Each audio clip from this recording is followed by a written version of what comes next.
ناظرین، ایک عیسائی بادشاہ نے چند سوالات لکھ کر حضرت عمر رضی اللہ تعالی عنہ کے پاس بھیجے اور ان کے جوابات آسمانی کتابوں کی روح سے دینے کا مطالبہ کیا۔ ان میں سے ایک سوال تھا، وہ کون سی قبر ہے جس کا مردہ بھی زندہ اور قبر بھی زندہ اور قبر اپنے مدفون کو سیر کراتی پھرتی تھی، پھر وہ مردہ قبر سے باہر نکل کر کچھ عرصہ زندہ رہ کر وفات پایا۔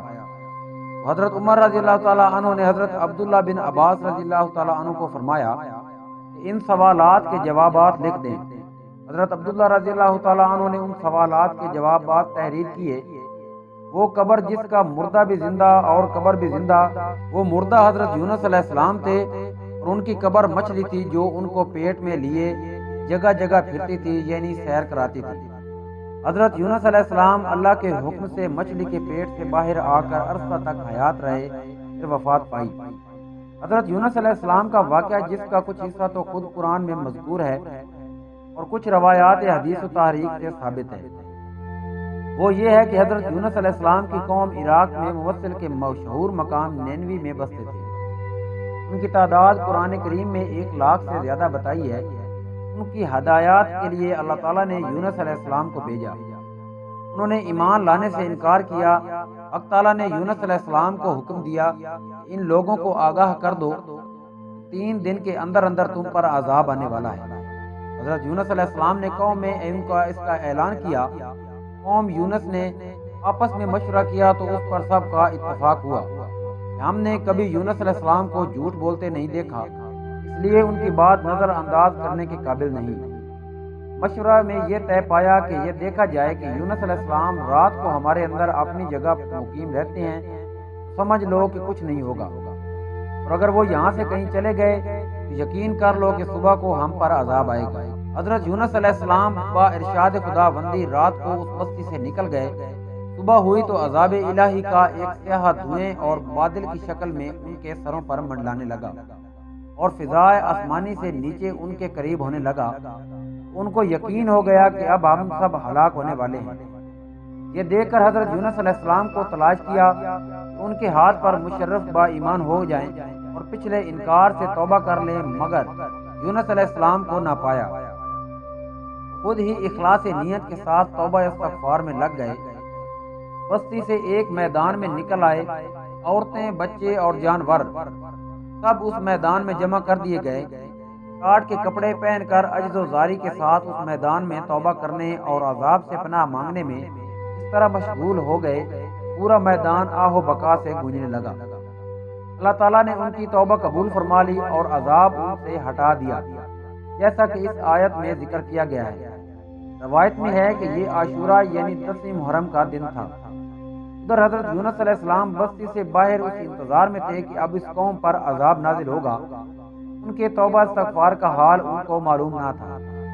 جب عذاب ٹل گیا، ان کو فکر ہوئی کہ مجھے جھوٹا قرار دیا جائے گا، کیونکہ میں نے اعلان کیا تھا کہ ان پر عذاب آنے والا ہے۔ قوم میں قانون یہ تھا کہ جس شخص کو جھوٹ معلوم ہو اور وہ اپنے کلام پر کوئی شہادت نہیں پیش کرے تو اس کو قتل کر دیا جاتا تھا۔ یونس علیہ السلام کو فکر ہوئی کہ مجھے جھوٹا قرار دے کر قتل کر دیا جائے گا۔ انبیاء علیہ السلام ہر گناہ سے معصوم ہوتے ہیں، مگر انسانی فطرت و طبیعت سے جدا نہیں۔ اس وقت یونس علیہ السلام کو طبعی طور پر یہ ملال ہوا، میں نے بحکم الہی اعلان کیا تھا اور اب میں اعلان کی وجہ سے جھوٹا قرار دیا جاؤں گا۔ اپنی جگہ واپس جاؤں، کس منہ سے میں جاؤں اور قوم کے قانون کے مطابق گردن زنی بنوں۔ اس رنج و غم اور پریشانی کے عالم میں اس شہر سے نکل جانے کا ارادہ کر کے چل دیے، یہاں تک کہ بحیرہ روم کے کنارے پر پہنچ گئے۔ وہاں ایک کشتی دیکھی جس میں لوگ سوار ہو رہے تھے۔ حضرت یونس علیہ السلام کو ان لوگوں نے پہچان لیا اور بغیر کرایہ کے سوار کر لیا۔ کشتی روانہ ہو کر جب وسط دریا میں پہنچ گئی، دفعتاً ٹھہر گئی، نہ آگے بڑھتی تھی اور نہ پیچھے چلتی تھی۔ کشتی والوں نے منادی کی کہ ہماری اس کشتی من جانب اللہ یہ نشان ہے کہ جب اس میں کوئی ظالم گناہ گار یا بھاگا ہوا غلام سوار ہو جاتا ہے تو یہ کشتی خود بخود رک جاتی ہے۔ اس آدمی کو ظاہر کر دینا چاہیے تاکہ ایک آدمی کی وجہ سے سب پر مصیبت نہ آئے۔ حضرت یونس علیہ السلام بول اٹھے، وہ بھاگا ہوا غلام گناہ گار میں ہوں، کیونکہ اپنے شہر سے غائب ہو کر کشتی میں سوار ہوا ایک طبعی خوف کی وجہ سے تھا۔ حضرت یونس علیہ السلام نے فرمایا کہ مجھے دریا میں ڈال دو، تم سب اس عذاب سے بچ جاؤ گے۔ کشتی والے اس پر تیار نہ ہوئے، بلکہ انہوں نے ایک قرعہ اندازی کی تاکہ قرعہ میں جس کا نام نکل آئے اس کو دریا میں ڈالا جائے۔ اتفاقاً قرعہ میں حضرت یونس علیہ السلام کا نام نکل آیا۔ ان لوگوں کو اس پر تعجب ہوا کہ کئی مرتبہ قرعہ اندازی کی، ہر مرتبہ بحکم قضا قدرت حضرت یونس علیہ السلام کا نام ہی آتا رہا۔ قرآن کریم میں اس قرعہ اندازی اور ان میں حضرت یونس علیہ السلام کا نام نکلنے کا ذکر موجود ہے۔ حضرت یونس علیہ السلام کے ساتھ حق تعالیٰ کا یہ معاملہ ان کو مخصوص پیغمبرانہ مقام کی وجہ سے تھا، اگرچہ انہوں نے اللہ کے کسی حکم کی خلاف ورزی نہیں کی تھی جس کو گناہ اور معصیت کا کہا جاتا، لہذا اس طرح قرعہ اندازی میں نام نکل کر آیا، دریا میں ڈالے جانے کا سامان ہو رہا تھا۔ دوسری طرف ایک بہت بڑی مچھلی بحکم خدا بندی کشتی کے قریب منہ پھیلائے ہوئے موجود تھی۔ یہ دریا میں آئیں تو ان کو اپنے پیٹ میں جگہ دوں۔ وہ مچھلی بحکم خدا بندی کشتی کے قریب منہ پھیلائے ہوئے موجود تھی۔ یہ دریا میں آئیں تو ان کو اپنے پیٹ میں جگہ دوں، جس کو حق تعالیٰ نے پہلے سے حکم دے رکھا تھا کہ حضرت یونس علیہ السلام کا جسم جو تیرے پیٹ کے اندر رکھا جائے گا، یہ تیری غذا نہیں بلکہ ہم نے تیرے پیٹ کو ان کا مسکن بنایا ہے۔ یونس علیہ السلام دریا میں گئے، فوراً اس مچھلی نے منہ میں لے لیا۔ حضرت عبداللہ بن مسعود رضی اللہ تعالیٰ عنہ نے فرمایا کہ حضرت یونس علیہ السلام اس مچھلی کے پیٹ میں 40 روز رہے۔ یہ ان کو زمین کی تہہ تک لے جاتی اور دور دراز کی مسافتوں میں پھراتی رہی۔ بعض حضرات نے 7، بعض نے 5 دن اور بعض نے 1 دن کے چند گھنٹے مچھلی کے پیٹ میں رہنے کی مدت بتائی ہے۔ حقیقت حال حق تعالیٰ کو معلوم ہے۔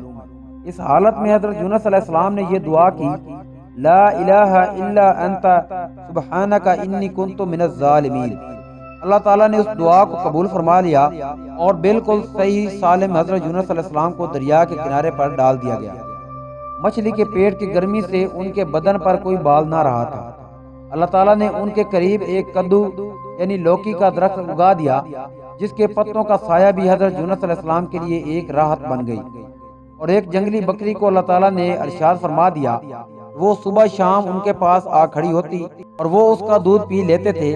اس طرح حضرت یونس علیہ السلام کو اس لغزش پر تنبیہ ہو گئی اور بعد میں ان کی قوم کو بھی پورا حال معلوم ہو گیا۔